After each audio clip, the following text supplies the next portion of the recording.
Guys, thanks for tuning back in. It's Instructor Trucker, aka your favorite trucker. In today's video, well, tonight's video, it's a very special treat. We just conducted our very first live CV interview here at the Love's Truck Stop. We're in Kentucky. I'll be honest with you, I don't know which location we're at. All right, but we do have a very special guest. I didn't only get one trucker's opinion, but I got two. And it's very windy, it's very long, as you can tell, about an hour long. So I hope you guys, those of you who are thinking about getting in the industry, or those of you who are like myself who haven't been driving very long, you want to learn some stuff, stay tuned, watch this video.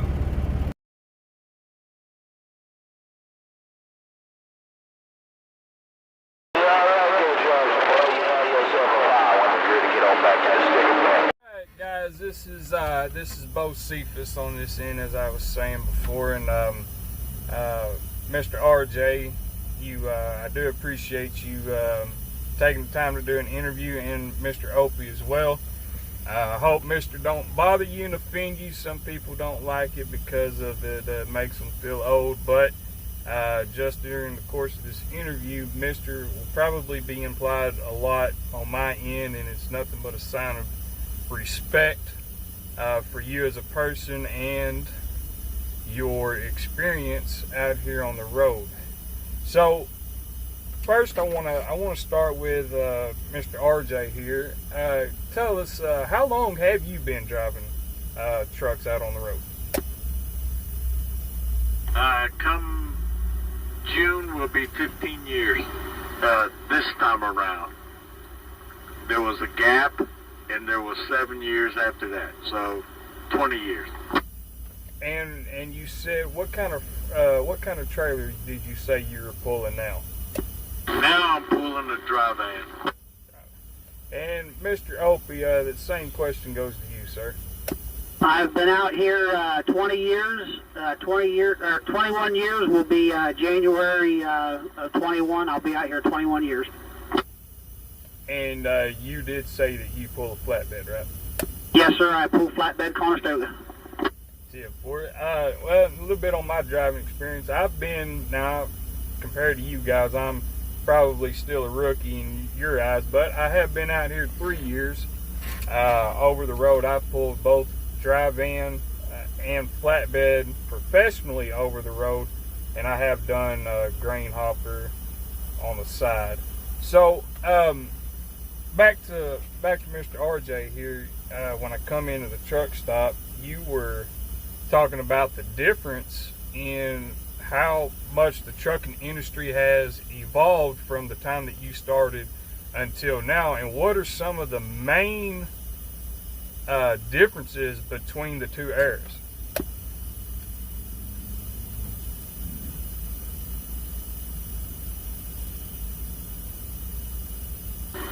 You asking me or him? I didn't hear what name you called. That's for you, Mr. RJ. The main difference I've seen is that the companies consider us delinquent. They don't recognize our professionalism. Safety is not a censor. It's not a policy. It is the driver. So when you work for a company where the speed limit is 70 miles an hour and they give you a truck that does 60 miles an hour, excuse me, you can't pull hills. You can't evade that individual who's doing 55, 60 in a 70. You can't pass them. You can't. They treat you like a liability. It's like they believe CNN that the driver is the problem.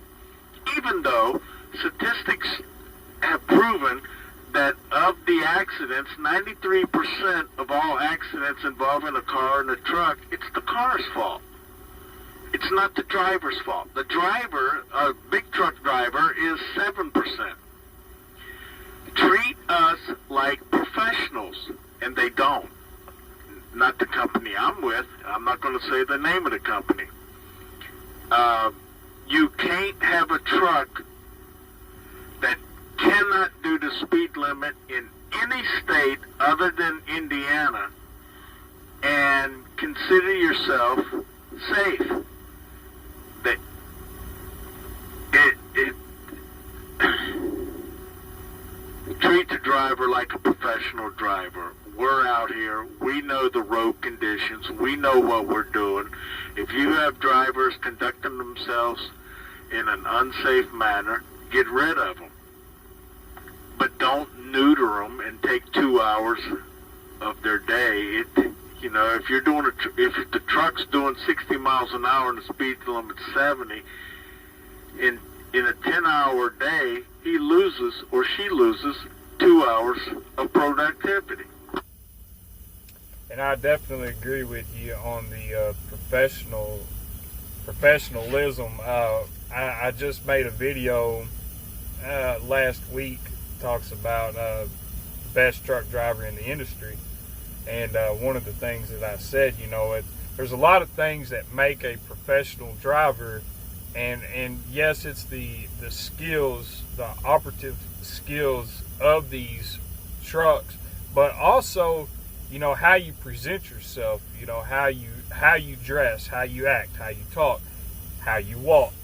Your appearance, plays a big part in the professionalism aspect as well, if you would probably agree with that one too, right? I agree with that, because when every driver, regardless, male, female, black, white, what have you, when you arrive at a shipper and a consignee, you are representing the company you work for. But 95% of our job is on the road. If a shipper or a consignee runs across a rude, impolite driver, as well as the other individual, they can deal with that. Our headaches are on the road and the equipment we're given. And Mr. Opie, how do you feel about that question? I'm going to be honest. I agree with everything he just said. I agree with everything. I don't feel any different. I don't feel any different. What he said, 100% the truth. If kind of switching subject just a little bit, if you guys wanted to give any tips to the new guys, or even guys who haven't been driving as long, such as myself, new guys or even people that are thinking about getting in this industry, what are, and I want to call them old school tips, because it's guys like y'all that paved the way for people like me to be able to do what we do. Y'all contributed so much to not only this industry, but to the economy and to this country. And I will go out on a limb on my own and say, it is because of these trucks that the economy, still moves. It's because of these trucks that this nation still works every day, whether it's, crappy or good or whatever. But this question goes to both of you. Mr. Opie, I'll let you go first. What are some of the tips, driving or just professional attributes? What would you tell drivers? What I would tell a driver first starting out that's never did this before, have respect for us older drivers that's been out here as long as we have, and we're doing what we're doing.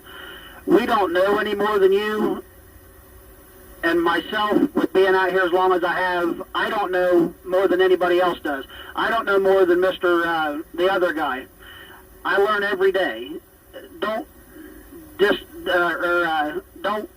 downgrade me because, I learn every day. My big thing is with the younger drivers coming out, they know more than we do because they went through the truck driving schools. I'll be the first one to tell you, I've been through 2 of them. The first one I went through was when I first started driving, And I had to learn the hard way from an old school guy, and I thought I was king shit because my dad was a truck driver and I was going to learn from him. Well, come to find out, I didn't know as much as I thought I did. I had my fair share of screw-ups. I ain't going to be afraid to admit it.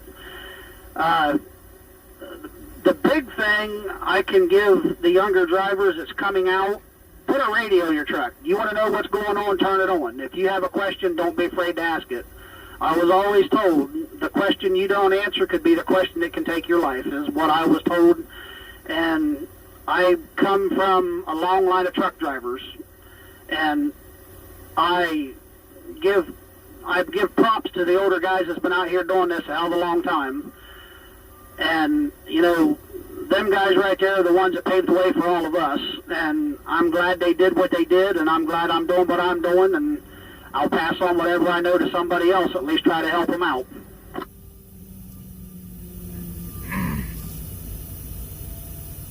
And how about you, Mr. RJ? What's some of your opinions on that? Well, my opinion is for the new drivers is think about what you're doing, okay? Your company has given you a truck of whatever magnitude, and just because the truck can do 70, 75 miles an hour, that doesn't mean you have to do it. Look around you. Provide you some space. Assess the situation. Yeah, okay, it's the Smith method. And think about what you're doing. Don't be in a rush. This is not a video game. This is life and death. Many a person every year loses their life behind the wheel of a truck.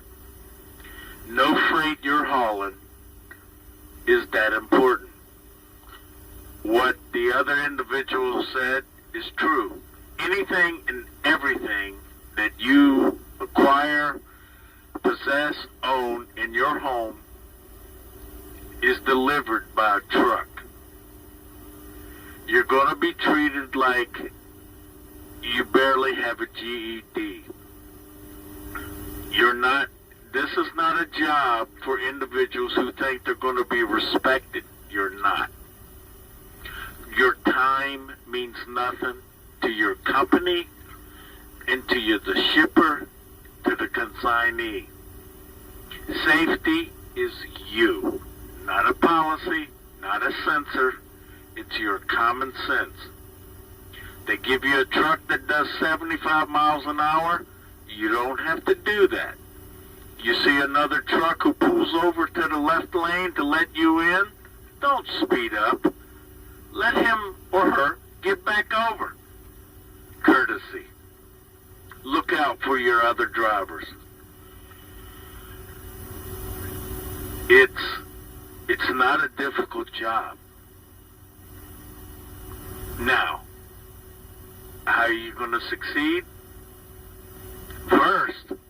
That first year, you have to find out if this job's for you. Sleeping in this thing, living in this thing. This job ain't for everyone. But yeah, there is money to be made. And you're not working. They're paying you for your time. Look out for other drivers. Be safe. Give yourself some space.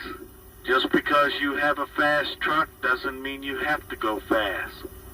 A couple tickets and you just lost a livelihood.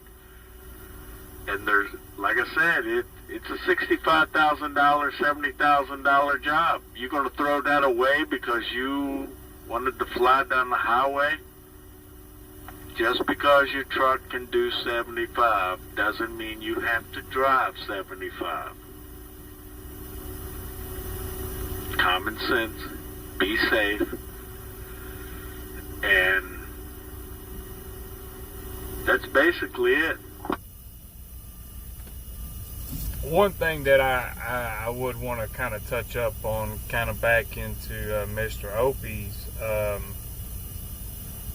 speech on that matter is, guys like, you older truck drivers, you old school guys, y'all can appreciate a young driver coming up and asking you for advice instead of just, out here always trying to figure something out on their own, especially if it could be a life or death situation. Would you agree? Yes, sir, I do. Yes, most certainly. One of the things, I went through a truck driving school back where I lived, and the instructor at the school ended up going to the company that I started with, and he ended up being my trainer, and he was an old school truck driver. And it was just like what y'all said, it's there's no point in being in a hurry. There's no point in driving fast. And one thing that I see, and I know this is getting off subject again a little bit, is the truck stops. I want to talk about the truck stops. What were the truck stops like as far as the quality of drivers coming in and out, how they acted and how they drove then compared to now? And that question goes to either one of you who wants to answer first.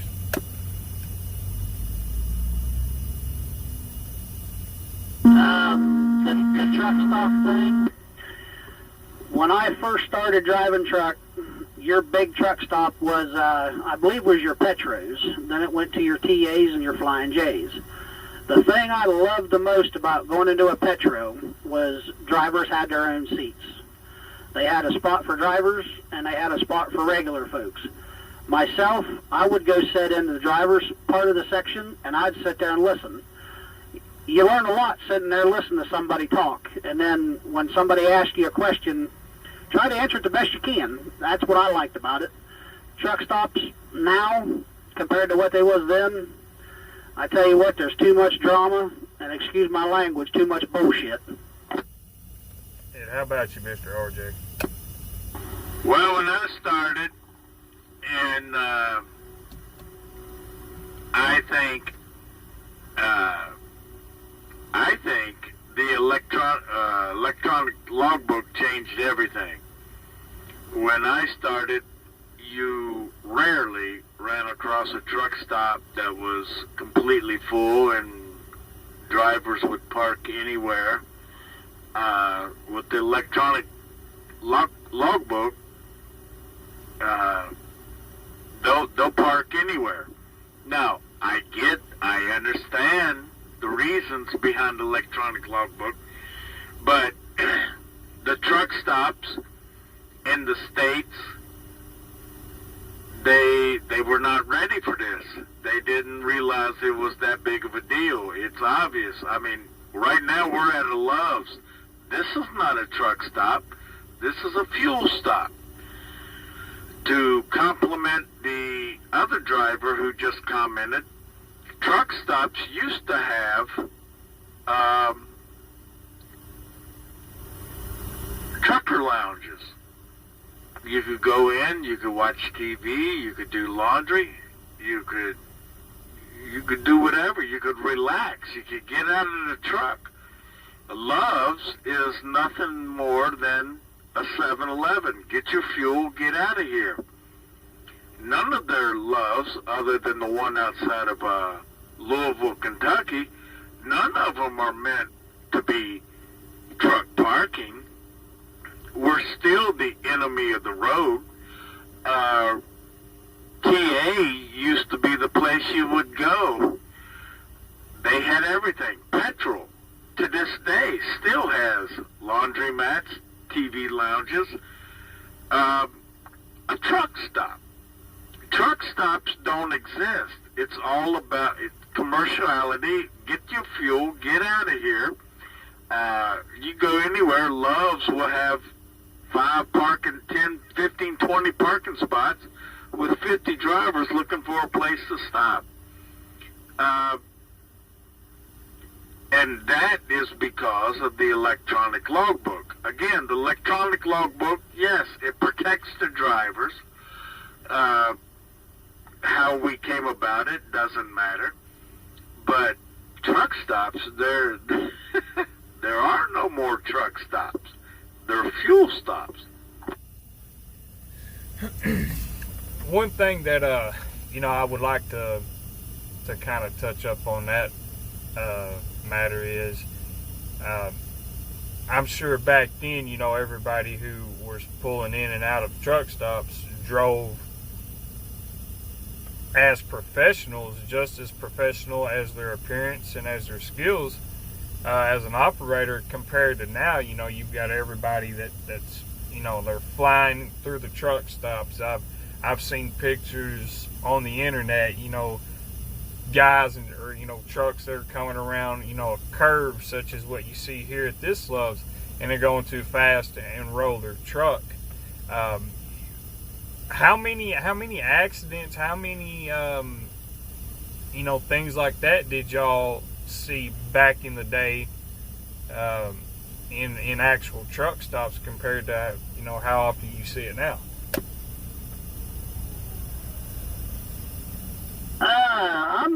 That one there, back when I first started driving, I really didn't see no accidents in truck stops. I mean, I might have seen a couple, fender benders, but I've never seen a truck rolled over in a truck stop. And how about you, Mr. RJ?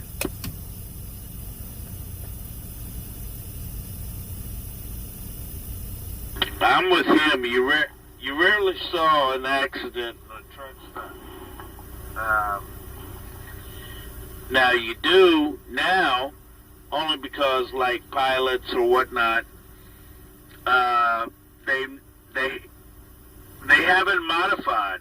I mean, we got 53 footers with conventionals. When I started, it was 48 footers and cab overs. 53 footers were brand new. They used to be illegal in the Northeast. Now, everybody pulls. Plus, don't forget, we were hauling cab overs. And with a cab over, yeah, it was a bumpy ride, but the dexterity was great. Now, they fly. They fly through these truck stops. Is that because of automatics? Well, auto shifters, or is that because of it's a new generation and they think it's a video game? But as for the accidents come from, in my opinion, truck stops that haven't modified to the cab over, the conventional with the 53. There's not that room. There's not that much room. And people do fly through a truck stop.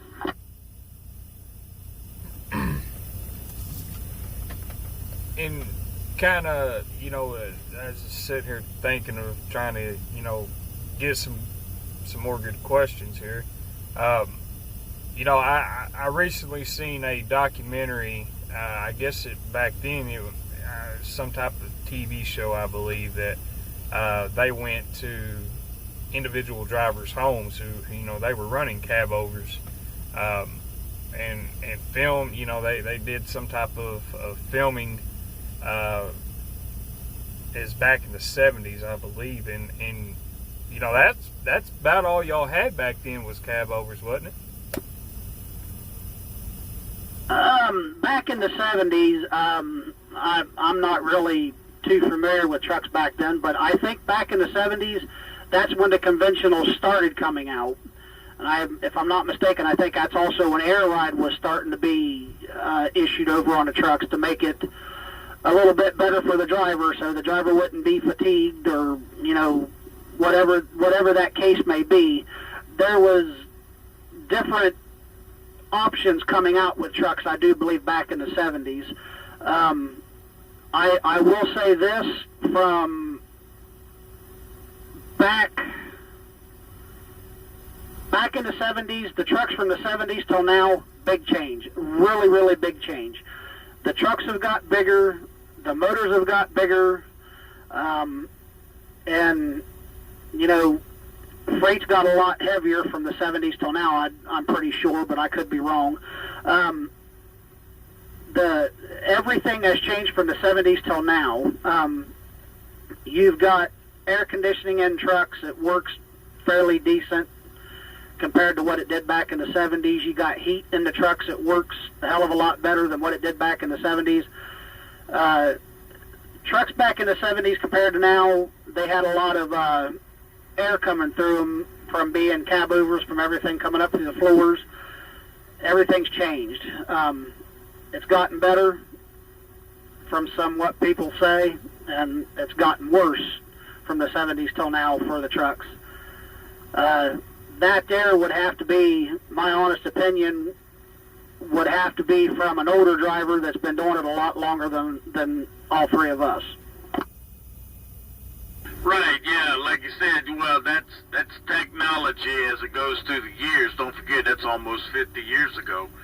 But when I started back in the 90s, it was cab overs, and it was 53s, 48s, 45s. The technology change, the comfort for the driver versus cab over versus conventional. But as the trailers get bigger, I personally, I prefer the cab over. But when you jack that up, you better have everything secure because it's coming right through the windshield. The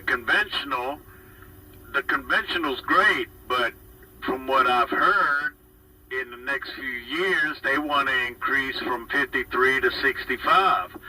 And these trucks are getting bigger and bigger and bigger to move the freight, but the roads aren't getting bigger. Back when it was 53-foot trailers with cab overs, you could take a truck, a trailer, anywhere you could take your car. Now, there are a great deal of roads that are designated as truck routes that you really shouldn't be driving. And with the advent of the electronic logbook, you better stay on the interstate to the very last minute. And if that means driving an extra 50, 60, 70 miles, do it, because you don't want to be taking the back roads of Kentucky just because it's a truck route and more direct, and you save 22, 50, 60 miles, but you burn 3, 4, 5 hours. Take it back to the cab over bus and the 45-foot trailer. Oh my goodness, yeah, but the trucking companies, all of them, they capitulate to the shipper. And we know that because you talk to any driver, and there is absolutely, positively no reason to take more than 2 hours or one to load or unload a trailer. But yet, we've been places that, it takes forever to do that. And this question is going to come directly from me because I've since you said something about loading and unloading trailers, one thing that we face out here now is lumper fees. And just as a curiosity, did y'all have lumper fees back then, or what were they even heard of? Yes, when I did driving for years, there was lumper fees was something that you pay. Charge crazy prices. If I recall, I had the full load, 8 to 10 hours on pallets. You would get there, spend 10 hours in the road before bill. Like I said, it's been a while. Yeah, it's on a pallet. So what? They want to put 5, 7 deep. Y'all are kind of walking over each other here. I do believe that they do try whatever pay they got, you pull whatever pay they got, whatever local fees, your coach in there, whatever. Back when I started, a lot of your coach was the lumper. You want to save your back? That's where you have to have. I'll unload your trailer for $250. A spare house, you have to hire out. I think lumpers was only in certain places to do that type of work and put up with the disrespect that some drivers would give for that. Another thing, when it comes to lumpers, I did this myself. If I had a trailer that only had like 5 or 6 pallets, I would find out what the lumper would charge. And I would write out a lumper receipt, and if I needed money to get me through the week, I'd only charge, myself as doing that, $50-$60, and I'd slip the lumper a 20 just for his signature and whatever else I needed. Well, I probably should have asked for one to go, because y'all both walked over each other for the first minute and a half, 2 minutes, so I didn't get anything that that Mr. RJ said, and I do apologize about that. But what we did get, we might be able to make some of it out. And switching subjects again, just trying to move on, because I don't want to keep you guys tied up very long. A big necessity and a big a vital part, besides knowing how to drive the truck and knowing how to pull a trailer and how to back, are the tools. What are some of the tools that you guys would recommend that any driver, new or existing, should have or should get and learn how to use? A road atlas. Never trust a GPS. Road atlas. That's your GPS right there. If you can put that map on your steering wheel, and if you can read that map, that's going to be better than that GPS. The only thing that GPS tells you is how to get there, and it tells you where your turns are. When I first started, they didn't have GPSs. They didn't have cell phones. They didn't have a phone where it can tell you an address or show you different things. It was all, you got out of your truck, you went to a payphone, you dialed an 800 number. That was your line of communication between you, your dispatcher, your consignee, and your loader. That was your contact. That was it right there. That's the way it should be right now, instead of over the damn phone, over a computer.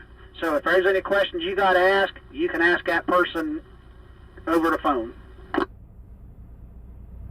I agree with that driver, but back to the lumper. When I drove, the driver was the lumper. He or she would, very few she's back then, would drive 10 hours and then spend 8 to 10 hours, 12 hours unloading the trailer. He did it. Or he could pay someone $250 an hour. I mean, $250 an hour, $250 to unload the trailer. Well, back then you were making 18 cents a mile. $250 was half your weekly paycheck. No, you was the lumper. Now, that's changed, other than Dollar General, Family Dollar, whatever, you pay it, but the company pays that for the most part. As for what tools, I agree with the previous driver. Atlas. Know what roads are truck routes. GPS is great. GPS is beautiful, but don't trust it. It'll take you down residential areas. Other tools,